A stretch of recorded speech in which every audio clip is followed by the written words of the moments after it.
Gwen Burns' son, Russell, died before his 10th birthday. Gwen was inconsolable. She was intent on connecting with Russell in the afterlife.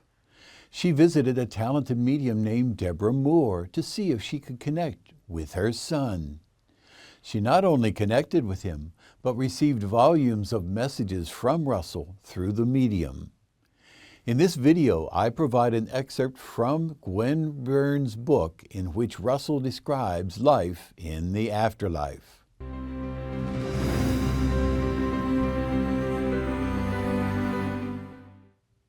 Hello, I'm Dr. R. Craig Hogan, President of the Afterlife Research and Education Institute and Seek Reality Online. I'm the author of 8 books with the evidence you will come to the end of this life, but you will never die.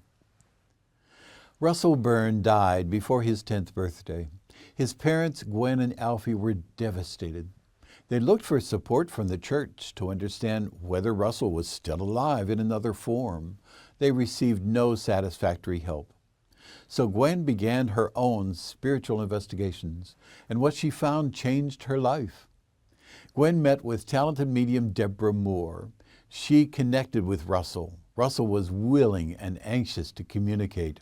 Over many sessions with the medium, Gwen received enough messages about life in the afterlife to write the book, Russell. She followed with a second book, The Russell Connection. In this video, you will hear a voiceover of an excerpt from one of Russell's books describing what he experienced when he arrived in the afterlife as he communicated through medium Deborah Moore. Russell begins soon after his passing. He describes what he saw. He mentally felt he was still ill, and so it was difficult for him to feel like he could get out of bed. But there in front of me stood the most beautiful lady, and she was very beautiful, Mom. She was dressed in a long blue robe, and upon her head she had a long white, not a cloak but like a sheet, very much like the robes the Jewish ladies used to wear about 2,000 years ago. Her name was Maria, and when she spoke in such a lovely voice, Mum. It was as if in her voice I could hear the sound of waterfalls and tinkling bells. Truly, that was her voice. It was so magical and so lovely, and around her there shone a great light, and she had a most beautiful smile upon her face, and she came forward to me and she said, "Come on, Russell," and she held her arms out to me, her arms outstretched, and said, "Come, Russell, come with me. It is time for you to go. It is time for you to come with me, to leave this earth and come back to your true home." I asked about you and about Dad, and I said, "I would like to say goodbye to Mum or Dad," and she said, "That is not necessary, not now. For you will not lose them and they will not lose you, and we will bring you back many times to see them, so you will not have lost them." And she said, "Come, Russell, come. Come now." I said, "But I cannot move. I am so tired." She said, "Move, move, Russell, try to move." And of course I tried to sit up, and Mum, I could sit up.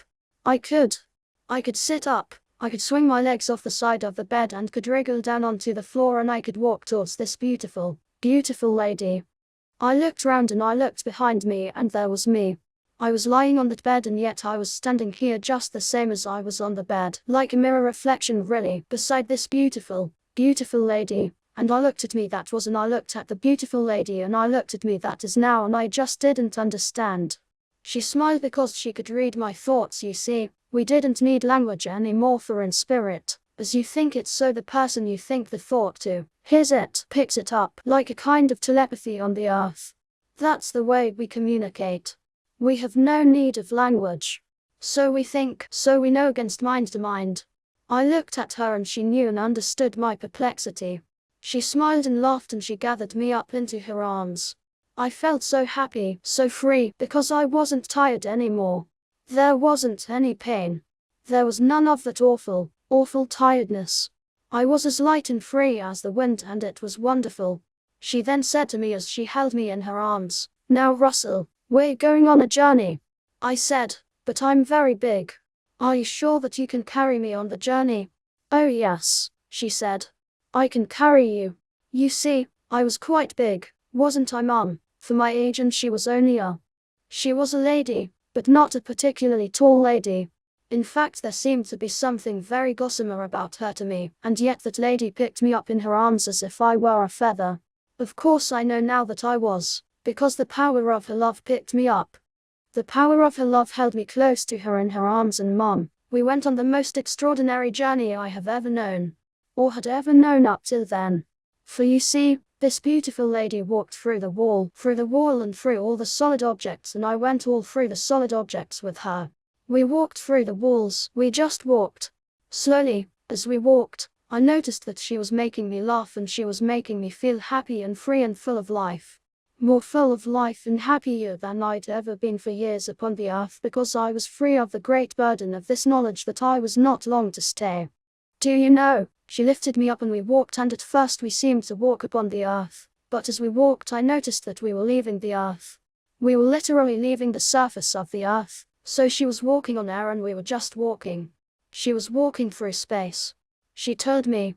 And I said, where are we going? How can you walk through the air? I couldn't walk through the air. I was, of course, at 9 3/4, very impressed with anyone who could walk in the air, you could imagine. I thought it was a wonderful trick and I told her so. She laughed, a beautiful, beautiful laugh. It sounded like a tinkling bell. We walked and she said, I am walking on a path that no human eye can see, and soon we will be up among the stars and we will walk along the path where there is no path. And do you know, this happened. We left the earth plane far behind. We left the earth far behind.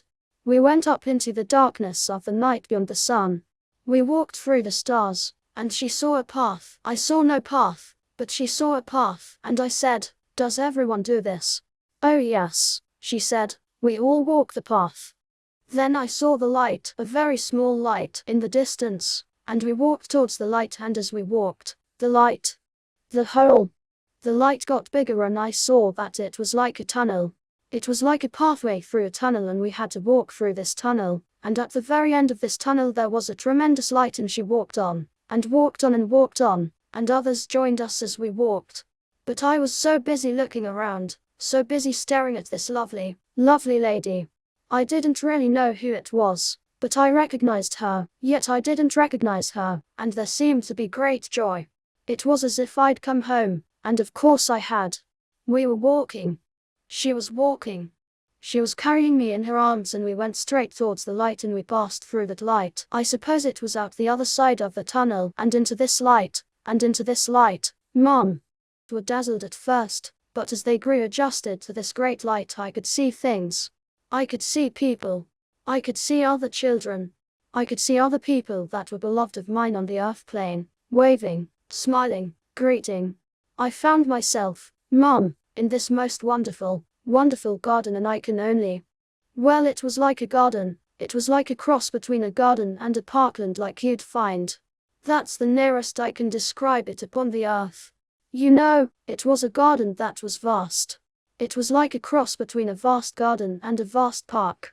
It was so light, it was like a glorious summer's day, but it wasn't too hot and it wasn't too cold.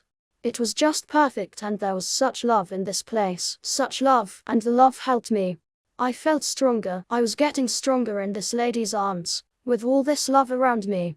I was getting stronger, stronger all the time and I struggled in her arms and said, oh please let me go.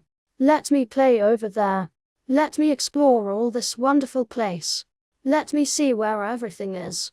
No, no, she said, Russell, no. You must wait. You have been ill upon the earth.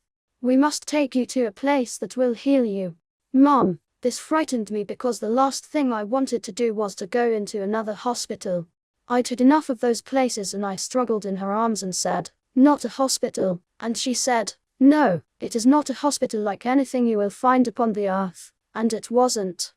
She walked through this beautiful place, this beautiful garden, and she took me to a beautiful white pillared building. She was greeted by people who lived in this white pillared building that looked after the children of the earth, that put them on the road to recovery after they had been ill. You see, if you'd been ill, if a child has been ill upon the earth plane, they take him to the halls of healing where people who love children work with them and heal them from whatever physical or mental traumas they have suffered upon the earth. And of course I had been through a lot of physical trauma, hadn't I? Because of my illness. But it was nothing like the earth. It was nothing like the earth. She took me into this beautiful white building, this other lovely lady came and greeted her, and I fancied she bowed in front of this lady in the blue robe. It was a quick, instant thing, and yet I saw it in just a flicker, a fraction, and then everything was normal, and the lovely lady with the blue robe put me on this lovely little bed, and it was a really lovely little bed. Exactly the right size for me. It wasn't too big, it wasn't too small. The mattress wasn't too hard and it wasn't too soft. Everything was just right, and the mattress seemed to settle me down in it somehow. I didn't actually sink in it, but it just seemed to settle around me, and do you know, it almost felt as if that mattress itself was giving off a healing glow, and I now know of course that is possible. This is just what happens, and I understand now why, but to me at the time, it was such a great source of wonder. And the beautiful lady who had carried me thus far, laid me down on the bed and very gently put her hand over my forehead, and I knew no more. And then I woke up again, and I was still in this beautiful place, and I was still in this bed, and I felt as though I had only been asleep for a moment. But I had been asleep for a long while, and I felt very, very much better. I felt strong again, like my old self, and I got up, and the lady who looked after me, she was sort of a round lady with sort of grey-white hair, and she had a cap, an old-fashioned nurse's cap, and a lovely deep white collar around her. A long, bustly dress. It was lovely, and she was lovely, and she looked at me and she smiled, and she had wonderful red, rosy cheeks like two red apples either side. It was lovely. She said, "You feel better now, Russell?" And I said, "Oh yes, I feel tons better. I think I'll go back and tell Mom. Mum will be pleased." I thought that I was so much better. So would Dad. So would my brothers. Russell was very much alive, although his young body had died. His love for his mother continued without being diminished. What Russell said to his mother and to us through medium Deborah Moore was intended for all of humankind to help us understand what happens when we leave this earth. It is further evidence you will come to the end of this life, but you will never die.